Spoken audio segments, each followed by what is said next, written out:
Welcome back to Awful Stories. It's Matt here, and make sure to drop a like and subscribe to not miss your daily fix on Reddit stories. Let's jump into our first post in the relationship subreddit titled, How Do I Talk to My Boyfriend About Not Having Sex After 7 Years? I started dating my boyfriend almost 8 years ago now. We had sex once or twice, and I got pregnant. I have PCOS, so pregnancy was not even a thought in my mind. It was quite a shock. We had only been together a month, but everything seemed to fall into place perfectly. He had just bought his own house. We both had good jobs, and I thought everything was just meant to be. So we decided to move in together and have our daughter. During my pregnancy, I personally did not feel right having sex. It made me feel uncomfortable that I had a baby inside of me. He did not ask for sex. I thought out of respect. So we just went about our days working and getting ready for our baby. About a month after my daughter was born, he went out for a drink with some friends and came back at bar time with a friend from high school who happens to be gay. Now, some backstory. There had been rumors around our smaller town that my boyfriend was gay, which I thought to be false because he had sex with me right away, so I never questioned it.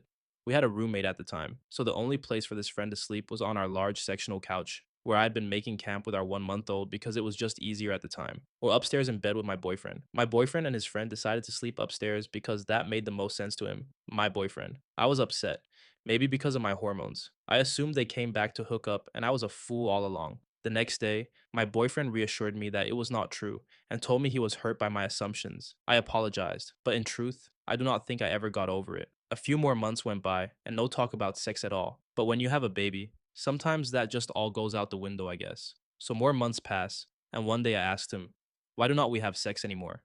His response was, Well, I cannot get hard, and plus you think I am gay.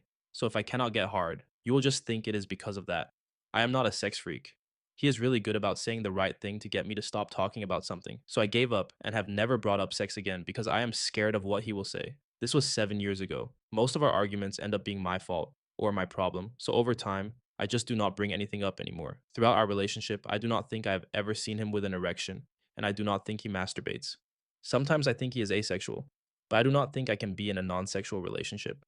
I have even lied in front of his friends, saying we have sex just to make him seem more normal because I do not want to embarrass him. I am so unhappy and embarrassed because what woman has a hard time getting laid? If anyone has any thoughts, I would appreciate it. Thanks in advance. OP's story screams a relationship that's been dead in the water for years, masquerading as perfect because of a surprise baby and sunk costs. And if I were her, I'd be furious at myself for staying this long. Got a house together, and instead of building intimacy, it stalled completely during pregnancy and never restarted. That gay friend crashing in their bed a month postpartum, even if innocent, it's wildly tone deaf when rumors swirl, and OP's hormonal post baby vulnerable. His hurt reaction shut her down instead of addressing trust, and her apology buried the doubt forever. Fast forward 7 years. No sex, no erection spotted, no masturbation vibes, and him dodging with, I can't get hard. You think I'm gay? I'm not a sex freak. That's not communication. That's deflection designed to make her the problem. Daughter's old enough now for stability without faking it. Modeling self respect means leaving roommates behind. OP deserves passion, not pity excuses. This isn't meant to be. It's meant to end before more years vanish. She's young, capable. OP has to reclaim that. The second story for today takes place in the AITA subreddit, titled AITA for refusing to drive my husband home from his colonoscopy. I need some outside perspective. My husband went to the doctor back in September. He needs a colonoscopy. I reminded him in October. In November, he had yet to schedule it. I reminded him again and told him to try to schedule it before the end of the year because we hit all insurance deductibles and it would basically be free. He told me yesterday he scheduled it for the 19th. We are supposed to be in New England for the holidays. He then said we needed to wait, and after his colonoscopy, we would drive there, which means I would be driving 7+ hours by myself in the late afternoon and evening. I do not do well at night. I could do it if it were in the morning. I told him to reschedule to after the first of the year. He said no to help save money. So he then rescheduled to next Wednesday, the 17th, and said he needed me to pick him up at 12:30. I told him I cannot do that because of my job. I am a teacher, and it is one of my busiest times of the year. He says I'm being rigid, not flexible, and selfish. Also, that I do not care about him. I explained that I cannot just leave my class for 30 minutes, especially at the lunch hour. Plus, he is going under general anesthesia. He needs somebody to be with him. Also, what if it takes longer than 30 minutes? He said I would figure it out if it was an emergency. This is not an emergency. I also told him I cannot leave that day because I have parents coming in to help with a big project, a party I am leading, and a parent conference after school. All of this was scheduled before his colonoscopy, which he did not check with my schedule. He says it is because I cannot talk on the phone. I mentioned that he could do it when I get home. He says they are closed. I get home most days at 3:30. He told me to figure it out because he would do it for me. I told him I would not have given him a week's notice to figure it out for something that is going to require me to take a day off of work. And it is not on me if he waited until the last minute to get it scheduled. I told him to reschedule for the first of the year, and I did not care if we would have to pay more because at this point there are not a lot of options with the holidays. He said no, and to figure it out. I said no. He says I am shit because family first, and now is not talking to me. Bakatari said, your husband and his asshole are the assholes. You are NTA.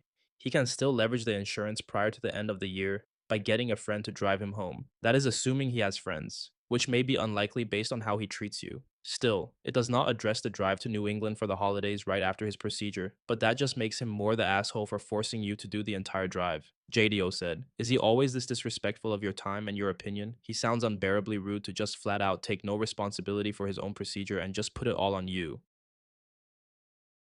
This third and final story takes us to the AIO subreddit. The post is titled AIO for being a slob for 4 days to show my boyfriend what it's like to have to clean up after a grown adult. Longtime lurker, first time poster. So I, 29F, and my boyfriend, 26M, have been in a relationship for 2 years and 11 months. And on October 10th, 2025, we got our first apartment together.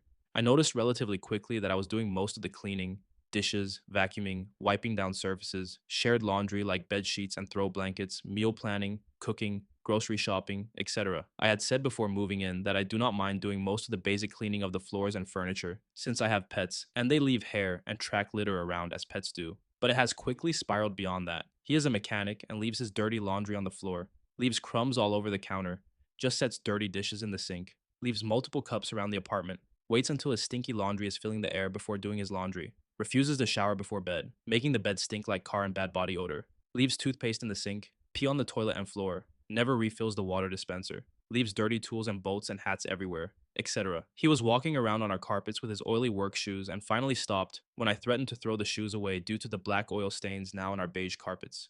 I've talked to him multiple times in passing since we moved in. Hey, rinse your toothpaste down the drain. Hey, you peed on the floor again. Can you clean it up?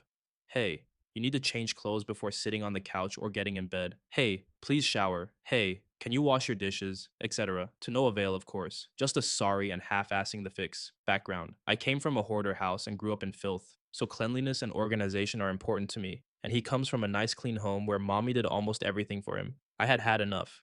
So 4 days ago, I stopped cleaning up after him. No change. So 3 days ago, I stopped cleaning and cooking, period. No change. So today I started making messes. I drained the water dispenser, left towels on the floor, knocked over the coasters and left them, left hair blobs in the shower, emptied the Q-tip jar, left crumbs and dirty dishes everywhere, including the living room, dirty clothes all over the floor, balled up bed blankets, shoes in front of the front door, dirty Q-tips and floss on the coffee table, throw blankets on the floor, tracked leaves onto the carpets. All stuff he has done. He confronted me and asked what was up because I never do this. I said, oh, we leave everything everywhere now, just the way you like it. It is fine. Needless to say, he got upset and asked why I did not have a conversation with him about this instead. I said I had asked him multiple times over the past couple of months to clean up after himself, and he still would not. And I'm tired of doing it. So clearly we just live like this now. Well, he spent the next 2 hours cleaning the whole apartment in silence and went to bed, and now I feel like I went too far.